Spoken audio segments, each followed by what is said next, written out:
안녕하세요. 김승동 기자입니다. 벌써 2017년의 마지막 달입니다. 올해는 어떻게 보내셨는지요? 그리고 내년을 위해 어떤 준비를 하고 계신지요? 올해 각 보험사들은 본격적으로 IFRS 17 대응을 위한 준비 모드에 들어갔습니다. 그런데 설계사분들은 IFRS 17 시대를 맞이할 준비가 되셨는지요? 내년부터 준비하지 않은 설계사들과 본격적으로 차이가 드러날 것입니다. 한 해를 정리하며 내년에는 어떤 것들을 준비해야 하는지 알아보도록 하겠습니다.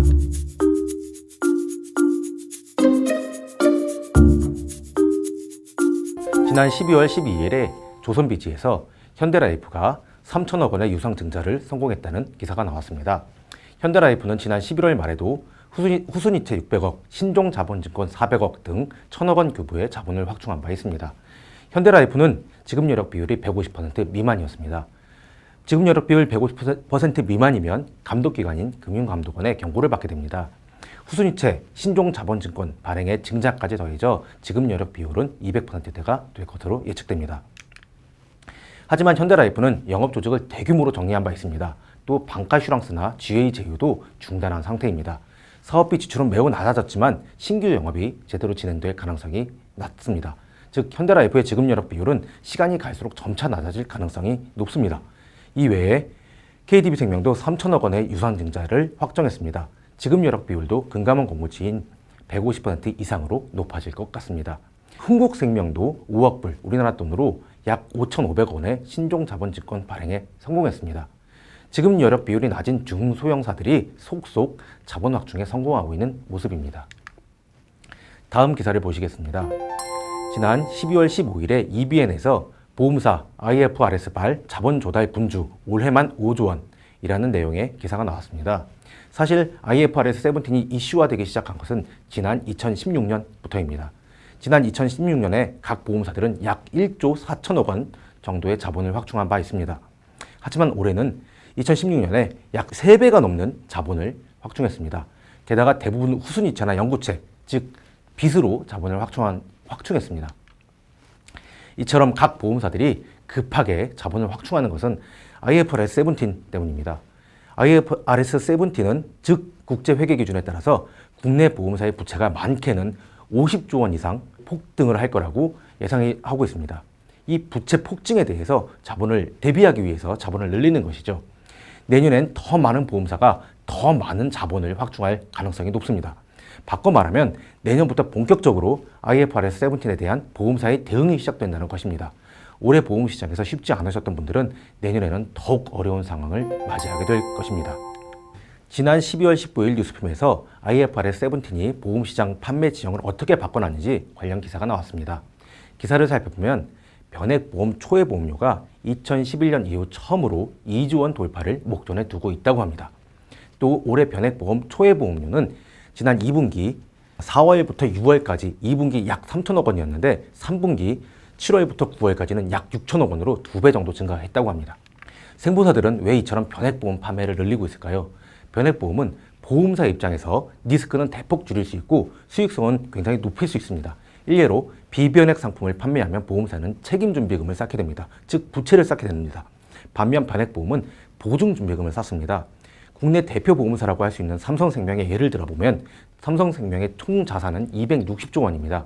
하지만 책임준비금, 즉 삼성생명의 부채는 210조 원에 달합니다. 전체 자산의 80%가 빚으로 구성되어 있는 것이죠. 반면 삼성생명의 보증준비금은 2조 원에 불과합니다. 책임준비금에 비해 매우 적은 빚입니다. 심지어 이 보증준비금은 시장금리에 따라서 덜 쌓을 수도 있습니다. 요컨대 변액보험을 강조하는 이유는 보험사 입장에서 정말 돈이 되는 상품이기 때문입니다. 내년부터 변액보험을 모르시면 고능률 설계사가 될 수 없을 것 같다는 생각도 합니다. 그만큼 변액보험이 중요해졌습니다. 변액보험 컨설팅 능력을 반드시 키우셔야 합니다. 다음 기사를 보시겠습니다. 12월 22일에 데일리안에서 생보사 초회보험료가 7년 만에 최저치를 기록했다는 기사가 떴습니다. 초회보험료는 2010년 이후 가장 적은 수준을 기록할 것이라는 전망도 나왔습니다. 이처럼 초회보험료가 줄어든 이유는 저축성 보험을 덜 판매했기 때문이죠. 저축성 보험 판매를 줄인 이유는 보험사 입장에서 돈이 안 되기 때문입니다. 보험사가 돈이 안 되니 알파도 대폭 줄였습니다. 심지어 내년에는 연금보험 사업비도 대폭 줄일 것이라고 합니다. 즉 앞으로 보험시장에서 저축성 보험은 안 파는 게 아니라 못 파는 구조가 될 것입니다. 저금리로 저축성 보험 사업비를 대단히 많이 축소를 했고 이에 보험사는 애물단지 상품으로 전락을 시켜버렸기 때문이죠. 보험사의 애물단지는 시책이나 알파도 적어집니다. 결국 향후 시장은 보장성 보험을 얼마나 잘 컨설팅하는가에 따라서 설계사의 생존력이 달라질 것으로 저는 판단하고 있습니다. 마지막 기사를 보시겠습니다. 지난 12월 22일 뉴스룸에서 생보사 숨은 이익 1조 이상 플러스 된다는 내용의 기사가 나왔습니다. 변액보험 보증준비금은 금리에 따라 연동되며 금리 상승 덕으로 부채로 잡힌 보증준비금이 순이익으로 환원된다는 내용입니다. 즉 부채에 있던 돈을 빼서 이익으로 돌리는 것입니다. 지난해까지 보험료가 엄청 올랐습니다. 보험료 인상 효과를 본격적으로 보기 시작해 올해는 순이익의 사상 최대치를 기록할 것이라는 전망도 나왔습니다. 손보사도 마찬가지로 사상 최초로 4조 원대의 순이익을 기록할 것이라는 전망이 있습니다. 보험사는 여전히 돈을 잘 벌고 있습니다. 하지만 IFRS 17 도입을 위한 준비일 뿐입니다. 2021년 부채가 많게는 50조 이상 증가합니다. 현재 열심히 돈을 벌어도 늘어나는 부채를 감당할 수가 없는 것이죠. 때문에 내년엔 보험사가 더 가열차게 돈을 벌 것이며 금융당국은 보험사에 약간은 비틀어진 돈벌이도 묵인할 가능성이 높습니다. 마지막으로 정리하겠습니다. 현대라이프 등 지급 여력이 낮은 보험사가 속속 자본 확충에 성공하고 있습니다. 하지만 내년에도 자본 확충은 지속될 것으로 예상됩니다. 두 번째, 올해 생명보험사는 3조 8천억 원, 손해보험사는 1조 2천억 원의 자본 확충에 성공했습니다. 내년에는 중소형사를 중심으로 신종자본증권, 즉 연구체 발행이 더 증가할 것으로 예상됩니다. 세 번째, 변액보험 판매가 급증하고 있습니다. 설계사분들께서는 변액보험 컨설팅 능력을 반드시 키우셔야 합니다. 변액보험은 생존을 위한 필수 조건이 될 것입니다. 네 번째, 저축성 보험 매출은 급락했습니다. 보험사 입장에서 돈이 안 되기 때문입니다.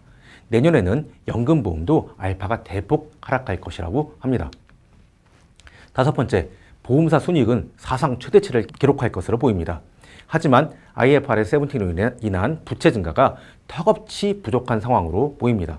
내년 보험사는 지출을 줄이기 위해서 더 많은 노력을 할 것으로 예상됩니다.